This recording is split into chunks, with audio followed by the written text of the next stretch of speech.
Hello and welcome to Shades of San Diego. I'm Jessica Chang. This show explores the wide array of people, ideas, and cultures that thrive in our diverse community.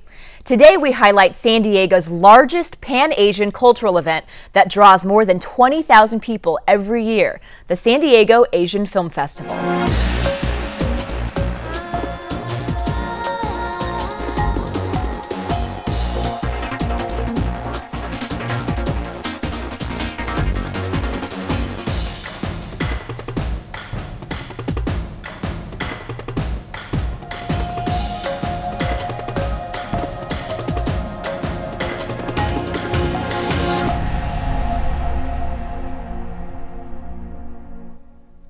You can catch the San Diego Asian Film Festival from October 9th through the 16th at the Ultra Star Theaters in Mission Valley at the Hazard Center. Here to tell us more about this year's festival and its films are the San Diego Asian Film Foundation's Executive Director Leanne Kim and animation programmer Sam Chen. Thank you so much for being here with us, guys. Thanks for having us. So, Leanne, you started this film festival 9 years ago. I know. What was I thinking?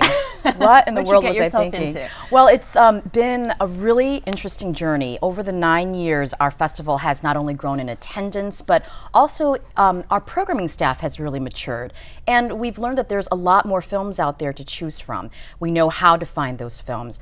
This year, we have films from 17 countries. That's the most number of countries that have ever been represented at our festival. And I'm really proud to say that beyond the typical films from like China, Korea, Japan, that we also have films from India, from Iran, even from Peru, as well as Myanmar, places that we don't really know about. So we're excited to be presenting this to the public because these are films that need to be seen and that you won't necessarily see in mainstream Hollywood or on television. And there's something for everybody, from literally children, 5 years old, all the way to senior citizens. And so we're really excited to be presenting this year's program. Exactly. I'm excited to see it. I go every year, and there's just such a wide array of different films that I enjoy. Yes, and I'm really excited about our opening night film, Ping Pong Play by Jessica Yu. And hilarious. It's hilarious, and I have to say it's probably the best Asian American comedy that I've ever seen. And when I mean Asian American comedy, it is specifically about a Chinese American family, part of this ping pong dynasty, so to speak, and it's just a bunch of laughs. You know, not to say that if I was black or white that, I'd be the next, Kobe Bryant or Manu Ginobili, but all I'm saying is that I'd be at least a Moochie Norris, or at least a Mark Mattson, at the very least, Chinese people just not meant to be tall, man. We're good at badminton, fencing, stuff like, I don't know, like gymnastics and shit, man. Ping pong. I love this movie. I saw the whole thing, was laughing from the beginning. And it just received rave reviews from the New York Times, which called it hip hop with paddles. And Jimmy Tsai, who is that hip hop guy, he is actually the writer and also the star of the film. He will be coming along with director Jessica Yu, who happened to have won an Oscar for Best Short Documentary years ago. So we're very excited to have them here for opening night. And as that is our opening night film, our closing night film is from Japan. It's a film called Always Two.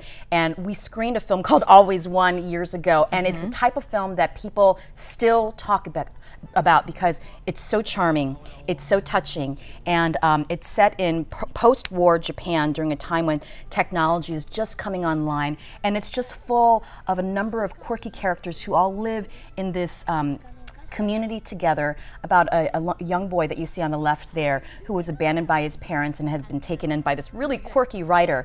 And just to give you an idea of how popular this film is, this film, Always One, swept the Japanese version of the Academy Awards. Always Two is the continuation of this story, and as you could see, it's just wonderfully shot, and you will walk out of that film feeling so good about yourself, and it's the type of film that you want to see over and over again. And not a dry eye in the house. Bring plenty of Kleenex. So aside from the narrative films, there's also plenty of documentaries, including one about Chinese gymnasts called The Red Race. I think this will be very popular, especially because of the Beijing Olympics. And we received a number of documentaries from China.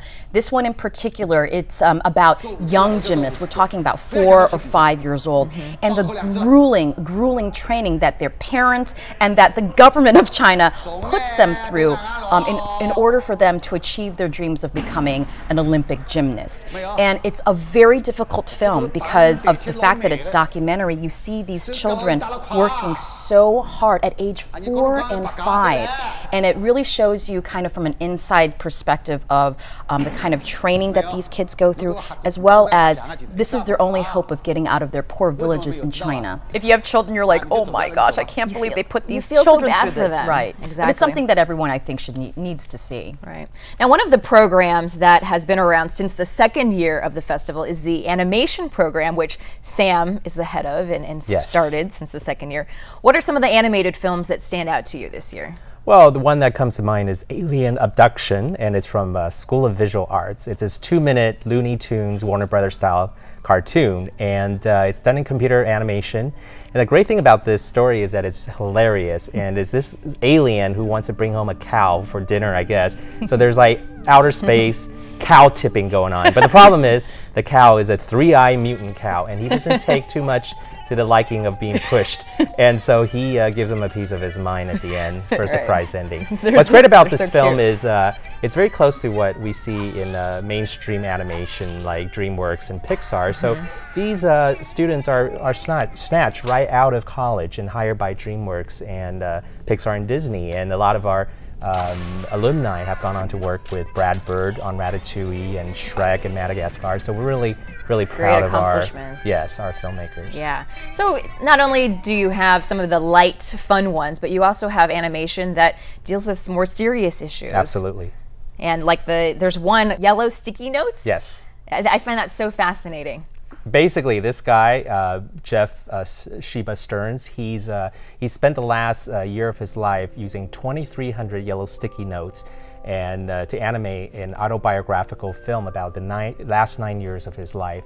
And you know, we can all relate to this, where we make these little to-do lists on yellow sticky notes, and his room and monitor was absolutely covered and plastered with these little to-do lists, so much that it consumed him, and he missed out on world events like 9/11, Katrina, the tsunami, and Virginia Tech.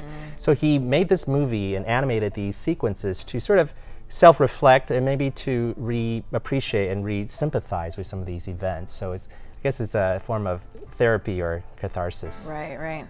And tell us about Josie's La La Land, a more serious topic too. Absolutely. It's a beautiful piece, kind of reminiscent of that Robin Williams movie, What Dreams May Come. And it's very abstract, it's beautiful, it's using computer animation to do nature, which is very, very difficult, by the way. And it's based on a true story of a real human being by the name of Josie, who is 16-year-old and suffering from leukemia. And after months and months of bone marrow transplants and chemotherapy, nothing worked. So she said, you know what, let me just be a normal teenager and live the last 3 months of my life with my family. So this film kind of imagines what her world, her ideal world and afterlife world might have been. And she narrates, her voice accompanies these beautiful pictures. It is beautiful. Well, thank you so much for sharing with us. I'm so excited to go to the festival. Well, thank you for having us, and we'll see you there. Definitely. Thank you, Jessica. No problem. If you'd like more information on the film festival, log on to SDAFF.org. But there's still much more to come on Shades of San Diego. We'll show you more previews from the San Diego Asian Film Festival, including a controversial documentary about a near schizophrenic graffiti artist who lands himself in a Tokyo prison. Meet the filmmaker next.